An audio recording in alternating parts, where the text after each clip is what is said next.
संग मोक्ष की दारा कोई समझ राम का प्यार। बोलो सतगुरुदेव की जय। बंदी छोड़ गरीबदास जी महाराज की जय। स्वामी रामदेवानंद जी गुरु महाराज की जय। बंदी छोड़ कबीर साहेब की जय।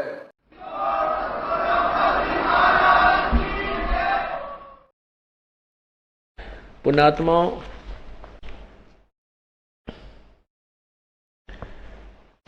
ये पूर्ण ब्रह्म है, सारी सृष्टि के रचनहार कुल मालिक कबीर परमेश्वर हैं। हम इनको नहीं पहचान सके। उस समय परमात्मा ने जो ज्ञान दिया था, ये दास आपको वही ज्ञान आज प्रचार कर रहा है। इतना अवश्य दास पर मेहर की प्रभु ने कि हमारे जैसे तुच्छ बुद्धि जीव संज्ञा में जन्मे इस प्राणी को सभी सदग्रंथों का रहस्य बता दिया। न हम संस्कृत से परिचित हैं और न हम किसी अरबी या फारसी किसी अन्य भाषा से परिचित हैं। इतना अवश्य किया प्रभु ने कि जो वेदों के संस्कृत के ज्ञाताओं ने जैसा भी वेदों को पढ़ा जाना, उनका अनुवाद कर रखा है हिंदी में। हम हिंदी से परिचित हैं, हम इंग्लिश से परिचित हैं और अपनी मातृभाषा जो लोकल भाषा, इससे भी परिचित है। और परमात्मा ने जो ज्ञान दे रखा था, जो पुराणों का, कुरानों का, बाइबल का और वेदों और गीता जी का, वो सभी अपनी साधारण भाषा वाले उस तत्व ज्ञान में अर्थात शवशम वेद में सब लिखा हुआ था। और हमें हमारे परमात्मा की विशेष कृपा हुई कि हमने उस परमात्मा के ज्ञान को सत्य मान लिया था, क्योंकि बहुत ऐसे प्रमाण हैं जो बगैर सदग्रंथों को देखे भी सफिशिएंट हैं, पर्याप्त हैं। फिर दास ने सोचा कि हम तो मान गए और कुछ वो लोग भी मान जाएंगे जो दुखी हैं, उनको सुख हो रहा है, वो मान रहे हैं।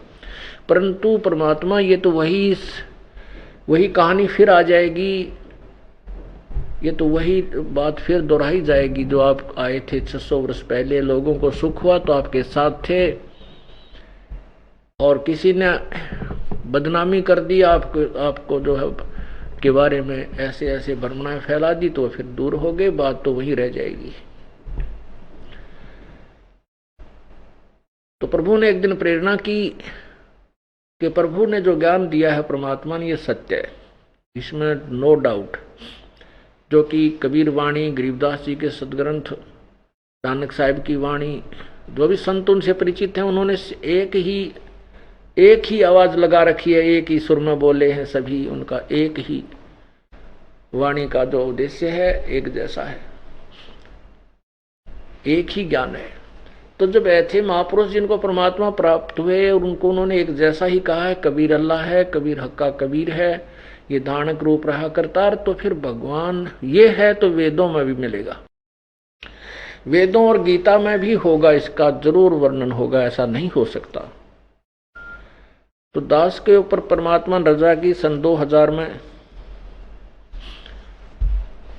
अचानक प्रेरणा हुई कि गीता मंगाता हूं, क्योंकि हमने जरूरत नहीं थी इन सदग्रंथों की, क्योंकि हम अपने परमात्मा के एक सदग्रंथ में सभी ज्ञान उपलब्ध है, सोशम वेद में, कबीर वाणी में और कबीर श्री संत गरीबदास जी के वाणी में, कबीर सागर में, कबीर साहिब की जो शब्दावली हैं उनमें, कबीर बीजक में। तो एक अनुवाद किया हुआ गीता प्रेस गोरखपुर से श्रीमद् भगवत गीता वो देखी।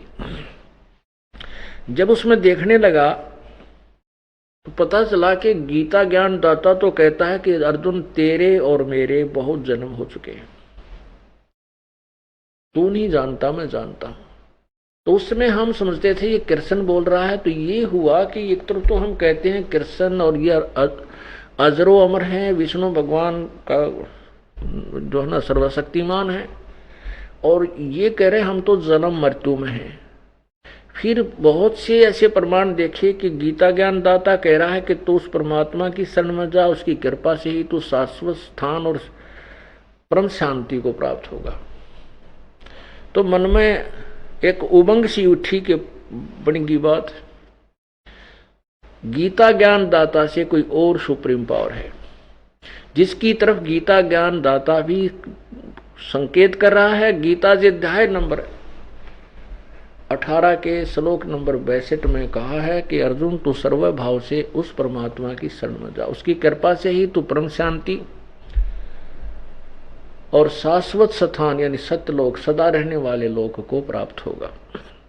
और अपने विषय में कह रहा है कि मैं तो, मेरे और तेरे बहुत जन्म हो चुके हैं, आगे भी होंगे। इतना अंतर है कि मेरे जन्म और कर्म अलौकिक हैं। तो इससे सिद्ध हुआ कि ये गीता ज्ञान दाता अविनाशी नहीं है, ये नाशवान है। गीता जी अध्याय नंबर 15 के श्लोक 1 में, गीता जी अध्याय नंबर 4 के श्लोक 34 में कहा, गीता अध्याय नंबर 4 के श्लोक नंबर 5 में कहा कि अर्जुन तेरे और मेरे बहुत से जन्म हो चुके, तू नहीं जानता, मैं जानता हूं। फिर 9 में कहा है, चौथे अध्याय के श्लोक 9 में कहा है कि अर्जुन मेरे जन्म और कर्म अलौकिक हैं। आगे फिर गीता जी अध्याय नंबर 4 के ही श्लोक नंबर 25 से लेकर 32 तक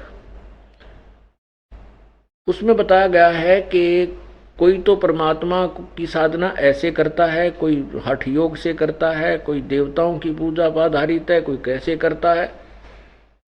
तो 7वें अध्याय के 32वें श्लोक में लिखना, चौथे अध्याय के 32वें श्लोक में कहा है कि परमात्मा, पूर्ण परमात्मा के मुख्य ज्ञान में अर्थात उस तत्व ज्ञान में परमात्मा के पाने की विधि भिन्न भिन्न प्रकार से लिखी है। उस ज्ञान को चौथे अध्याय के 34वें श्लोक में कहा कि उस तत्व ज्ञान को तू किसी तत्वदर्शी संतों के पास जा, उनसे दंडवत प्रणाम कर, उनसे समझ, फिर जैसे वो संत कहे तू ऐसे कर। तो इससे भी सिद्ध हुआ कि गीता ज्ञान इनकम्प्लीट है, ये अधूरा है, कंप्लीट नहीं है। लेकिन गलत नहीं कह सकते, जैसे एक 5वीं कक्षा का सिलेबस है, एक मैट्रिक यानी 10वीं तक का सिलेबस है, वो गलत नहीं है, लेकिन वो बीए और एमए का नहीं है। तो उसमें कहा कि उस तत्व ज्ञान को समझने के लिए उन तत्वदर्शी संतों के पास जा, उनको उनसे समझ, उनको दंडवत प्रणाम कर, भली भांति निष्कपट भाव से उनको उनसे ज्ञान प्राप्त कर। फिर गीता, उस तत्व ज्ञान की पहचान गीता अध्याय नंबर 15 के श्लोक नंबर 1 में बताई है कि ये ऊपर को लटका हुआ संसार रूपी वृक्ष है, ऊपर को जड़ और नीचे को तीनों गुण रूपी शाखा वाला उल्टा लटका है संसार रूपी वृक्ष है। और जो संत इसको सभी अंगों सहित, भाई जड़ क्या है इस उल्टे लटके संसार रूपी वृक्ष की, तना कौन है, डार कौन है, टहनी कौन है, पत्ते क्या है, इसके भिन्न भिन्न कोई विवरण देगा तो वो तत्वदर्शी संत होगा।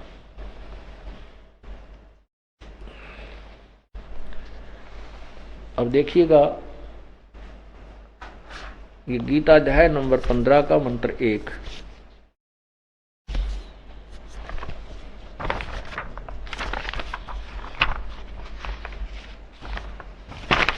ये देखिएगा।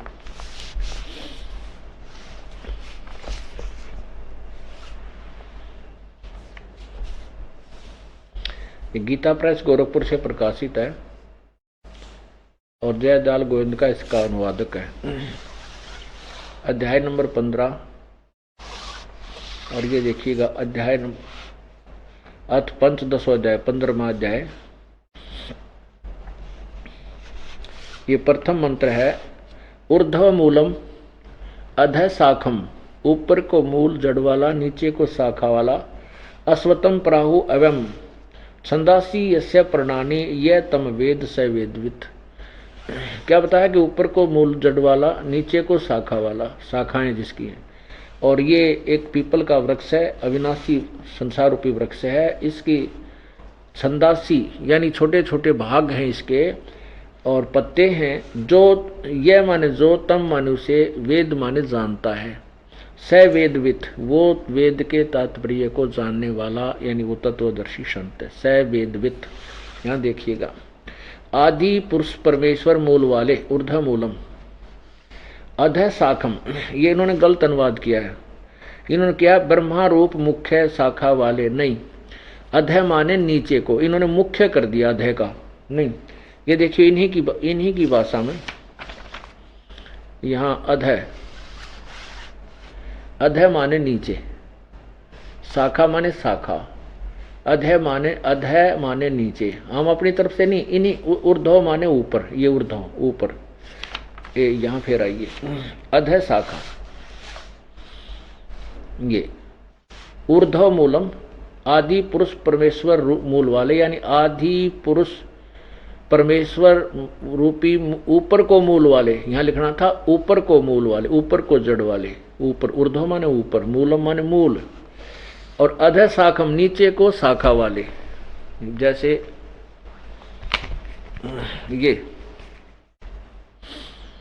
ये देखिएगा, ये ऊर्ध्व मूलम, ये ऊपर को जड़,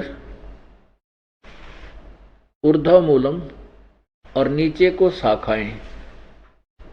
ये पूरा वृक्ष देखें, ऊपर को जड़ वाला और नीचे को शाखा वाला, ऊपर को जड़ और नीचे को शाखा वाला, ये उल्टा लटका हुआ संसार रूपी वृक्ष है। और जो इसके छंद यानी छोटे छोटे पार्ट्स ऑफ द बॉडी कहते हैं ना, तो जैसे इस संसार रूपी वृक्ष के पार्ट, यानी ये तना है, ये डार है, ये तीनों शाखा हैं, ये पत्ता रूपी संसार है, जो इनको भिन्न भिन्न बताएगा, स वेदवित, वह वेद के तात्पर्य को जानने वाला है। परमात्मा ने, कबीर परमेश्वर ने स्वयं ही बताया था,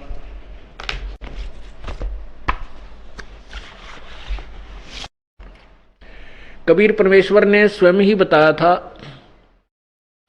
अक्षर पुरुष एक पेड़ है, निरंजन वाकी डारे, ये तीनों देवा शाखा हैं, भाई पातरोप संसार। अक्षर पुरुष एक पेड़ है, जो जड़ से बाहर, जड़ नीचे है, जमीन से बाहर जो दिखाई देता उसको हम पेड़ बोलते हैं, वृक्ष बोलते हैं। परमात्मा ने बताया था कि अक्षर पुरुष एक पेड़ है। ये देखिएगा, ये अक्षर पुरुष एक पेड़ है, यहां देखना, ये तना इससे ऊपर, ये अक्षर पुरुष, क्षर पुरुष एक अक्षर पुरुष, ये अक्षर पुरुष है परब्रह्म, ये तो तना, और ये ज्योति निरंजन ब्रह्म, ये क्षर पुरुष, ये इसकी मोटी डार है, और तीनों देवा शाखा हैं, रजगुण ब्रह्मा, सतगुण विष्णु, तमगुण शिव जी, और ये पात रूप संसार, ये इसके पत्ते कौन है, ये संसार है। अक्षर पुरुष एक पेड़ है, निरंजन वाकी डारे, ज्योति निरंजन ब्रह्म भी कहते हैं इसको, क्षर पुरुष भी कहते हैं, और तीनों देवा शाखा है, भाई पात रूप संसार। तो जड़ कौन रह गया, ये जड़ कौन है, ये परम अक्षर ब्रह्म, ये परम अक्षर पुरुष यानी पूर्ण ब्रह्म स्वयं कबीर देव है, कबीर प्रभु। अब फिर देखिएगा इस अध्याय नंबर 15 के श्लोक नंबर प्रथम को, ये देखना, ऊर्ध्व मूलम अध शाखम अश्वत्थम प्राहु अवम छंदासी यस्य प्रणानी, यानी ऊपर को जड़ वाला आदि पुरुष परमेश्वर तो जड़ है, ऊपर को है, और अध नीचे को तीनों गुण रूपी शाखा हैं। ये एक पीपल का वृक्ष है, अवय अविनाशी कहा जाता है, और उसके छंदासी माने छोटे छोटे भाग तथा उसके पत्ते, इन सब को यह तम वेद, वेद माने जानना भी होता है, यह तम वेद जो इस उसको जानता है, स वेदवित, वो वेद के तात्पर्य को जानने वाला, अर्थात वह तत्वदर्शी संत है। ये पहचान बताई, यहां देखिएगा, आदि पुरुष परमेश्वर मूल वाले, यानी ऊपर को, ऊर्ध्व भी लिखना हमने क्योंकि इसका भी अनुवाद होना चाहिए, ऊर्ध्व माने ऊपर को जड़ रूपी आदि पुरुष परमेश्वर परमात्मा पूर्ण ब्रह्म है, और अधः शाखम नीचे को तीनों गुण रूपी शाखा है। ये फिर संसार रूपी पीपल के वृक्ष को अविनाशी कहते हैं। वेद जिसके पत्ते कहे गए हैं, वेद। आगे देखो, उस संसार रूप वृक्ष को जो पुरुष मूल सहित यानी जड़ से लेकर सब भागों को जानता है, यह वेद तत्व से जानता है। वेद माने जानता है। सह वेदवित, वह वेद के तात्पर्य को जानने वाला है, अर्थात वो तत्वदर्शी संत है। अब देखो नीचे दूसरे में अध्याय श्लोक नंबर 2 अध्याय नंबर 15 का, उस संसार रूपी वृक्ष की तीनों गुण रूप रजगुण ब्रह्मा, सदगुण विष्णु, तो सदगुण विष्णु तमगुण शिव, तीनों गुण रूप, ये जल द्वारा बड़ी हुई नहीं शाखाएं हैं। विषय परवाला, ये तीनों विषय हैं, विकार हैं, रजगुण ब्रह्मा, सदगुण विष्णु तमगुण शिव जी। विषय विकारों, भोग रूप, कोपलों, देव मनुष्य आदि। शाखा माने तर्क आदि, ये इन्होंने अपना जोड़ा है। शाखा माने शाखाएं हैं। और नीचे और ऊपर, नीचे और ऊपर, अधः मान नीचे, ऊर्ध्व माने ऊपर, सर्वत्र नहीं है, इन्होंने जोड़ा है। सर्वत्र ऊपर फैली हुई है, यानी मनुष्यलोक में, मनुष्यलोक में ऊपर फैली हुई है, व्याप्त है, व्याप्त हो रही हैं सभी लोकों में नहीं। हाँ ऊपर कर्मा, ये देखना मनुष्य लोक में कर्मानुसार बांधने वाली भी ये मुख्य मूलानी यानी मुख्य कारण है। अहम ममता और वासना रूपी जड़ें हैं, इनके मुख्य कारण हैं। और अधमान नीचे और ऊर्ध्व माने ऊपर, सभी लोकों में नहीं व्याप्त हो रही हैं। संतानी यानी ये केवल व्याप्त हो रही हैं ऊपर। कैसे? जैसे पृथ्वी पर यह ज्ञान बोला जा रहा था, और स्वर्गलोक ऊपर है, पाताल लोक नीचे है। इन तीन लोकों पर रजगुण ब्रह्मा, सदगुण विष्णु, तमगुण शिव जी की प्रभुता है। इनके गुणों की रेंज इनके शरीर से निकल रही शक्ति इन तीनों लोकों के प्राणियों को प्रभावित करती है, ऊपर और नीचे। और पृथ्वी पर बोला ही जा रहा है ये ज्ञान, इसलिए ऊपर और नीचे कहा है। तो यहाँ देखिए अब अध्याय 15 का ही ये 3 श्लोक, 2 आपने पढ़ लिया, तीसरा देखो। इस संसार वर्ष का स्वरूप जैसा यहाँ कहा है, स्वरूप जैसा कहा है वैसा यहाँ विचार काल में नहीं पाया जाता। ये क्या कह रहा है कि गीता ज्ञान दाता कह रहा है, गीता ज्ञान दाता कह रहा है कि जो मैं तुझे गीता ज्ञान सुना रहा हूं, इसमें मैं स्पष्ट नहीं कर पा रहा हूं उस परमात्मा के पूर्ण सृष्टि रचना को। जैसा मैं तुझे यहाँ विचार काल में तेरी मेरी चर्चा में जो गीता ज्ञान चल रहा है, इसमें मैं पूर्ण रूप से नहीं बता पा रहा, क्योंकि मुझे वो पूर्ण ज्ञान नहीं है। इसलिए तत्वदर्शी संत की तरफ संकेत किया। यहाँ देखा है नहीं पाया जाता। यहाँ देखो इस संसार वृक्ष का स्वरूप जैसा कहा है वैसा यहाँ विचार काल में यानी तेरी मेरी चर्चा में नहीं पाया जाता, क्योंकि न तो इसका आदि है और न इसका अंत है, तथा न इसकी अच्छी प्रकार से स्थिति है।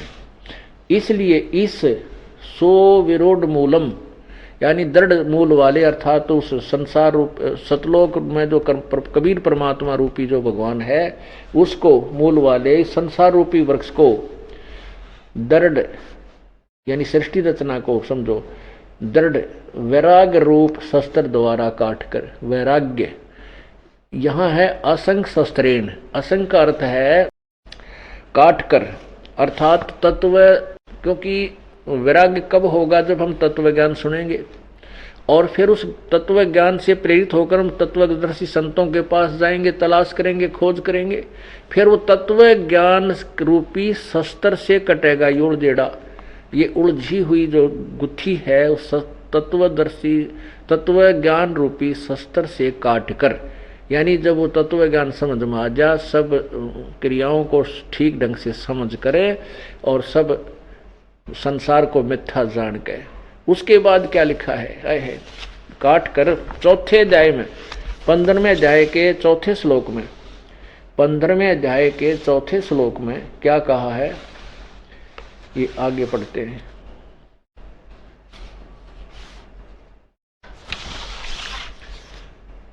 तत् पदम तत् ये सारा उन्होंने किया है।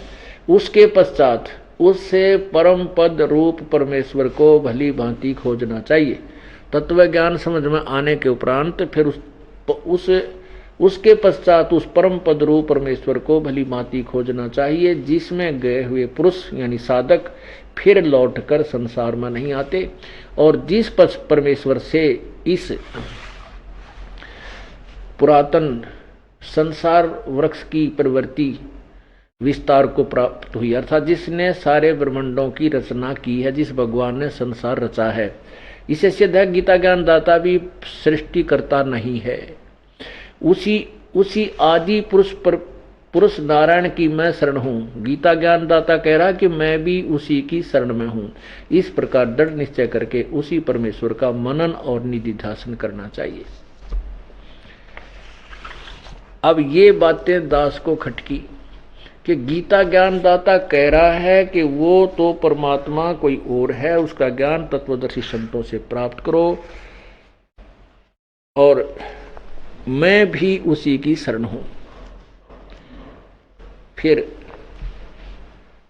तो मानो खजाना मिल गया दास को। उसके बाद फिर इस श्रीमद् भगवत गीता जी का अनुवाद दास ने किया। उस तत्व ज्ञान परमात्मा के दिए हुए पूर्व जो ज्ञान सिंपल लैंग्वेज में दे रखा था, उसी के आधार से इसका अनुवाद किया और पुस्तक का नाम रखा गहरी नजर गीता में। इस पुस्तक को पढ़कर अब पुण्यात्मा शिक्षित वर्ग गदगद हो रहा है और तत्व ज्ञान को समझकर दास के पास आकर के परमात्मा की शरण ग्रहण कर रहा है और मानो जैसे भूलों को राह मिल जावे, जंगल में भटक रहे को कोई दिशा निर्देश देने वाला व्यक्ति मिल जाए तो उनकी समस्या को वही समझ सकते हैं। इसी प्रकार जो परमात्मा को चाहने वाली आत्माएं हैं, सच्चे दिल से जो ढूंढ रही हैं, उनको ये मार्ग मिल जाता है, उनकी आंखों से आंसू नहीं सूख रहे हैं। पहले तो मार्ग ठीक मिला, फिर वो पुण्यात्मा जिस कष्ट के निवारण के लिए सब जगह घूम लिए, वहां 10-10 वर्ष से नहीं ठीक हुए, यहाँ परमात्मा ने 1 महीने के अंदर अंदर उनको वो लाभ देने शुरू कर दिए। परमात्मा खुद अपनी वाणी अपनी महिमा आप बताते हैं।